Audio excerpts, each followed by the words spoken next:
പാലക്കാട് ഒലവക്കോട്ട് വൈദ്യുതി പോസ്റ്റിൽ കയറി ഒരു യുവാവിൻ്റെ ആത്മഹത്യാ ഭീഷണി. ഇടുക്കി സ്വദേശിയാണ് മണിക്കൂറുകളോളം അവിടെ പരിഭ്രാന്തി പരത്തിയത്. അദ്ദേഹത്തെ അവസാനം രക്ഷപ്പെടുത്തി തറയിലിറക്കി. ഐഷത്തുൽ ഷംന പാലക്കാട് നിന്ന് ചേരുന്നു. ഷംന, എന്തായിരുന്നു അദ്ദേഹത്തിൻ്റെ അഭ്യാസത്തിൻ്റെ കാരണം?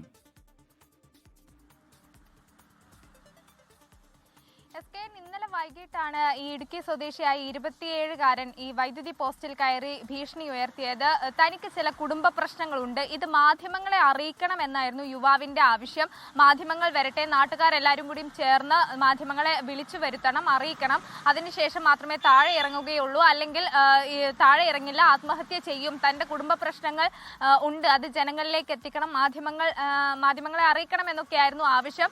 പിന്നീട് നാട്ടുകാരും ഒപ്പം തന്നെ സമീപത്തുണ്ടായിരുന്നവരും ഈ ചുമട്ട് തൊഴിലാളികളും ഒക്കെ ചേർന്നാണ് യുവാവിനെ ശ്രമകരമായി തന്നെ മണിക്കൂറുകൾ നീണ്ട പരിശ്രമത്തിനൊടുവിൽ താഴെ ഇറക്കിയത്. എന്തായാലും പിന്നീട് പോലീസ് എത്തി യുവാവിനെ കൊണ്ടുപോയി. പക്ഷേ യുവാവ് ഈ ജോലിക്കോ മറ്റാവശ്യത്തിനോ വേണ്ടിയാണ് ഒലവക്കോട് എത്തിയത്. ഇയാൾ പിന്നീട് പരസ്പര വിരുദ്ധമായി സംസാരിക്കുന്നു എന്നാണ് പോലീസിൽ നിന്നും അറിയാൻ സാധിച്ചത്. എന്തായാലും ഇടുക്കി സ്വദേശിയായ 27-കാരനാണ് ഇന്നലെ മണിക്കൂറുകളോളം ഈ നാട്ടുകാരെ പരിഭ്രാന്തിയിലാക്കിയത്. SK ലോകത്തെവിടെയായാലും ഏത് സമയത്തും 24 വാർത്തകളും ഓഗ്മെന്റഡ് റിയാലിറ്റി പാക്കേജുകളും എക്സ്പ്ലെയിനറുകളും വിശദമായി കാണാൻ ഞങ്ങളുടെ യൂട്യൂബ് ചാനൽ നിങ്ങൾക്ക് സബ്സ്ക്രൈബ് ചെയ്യാം.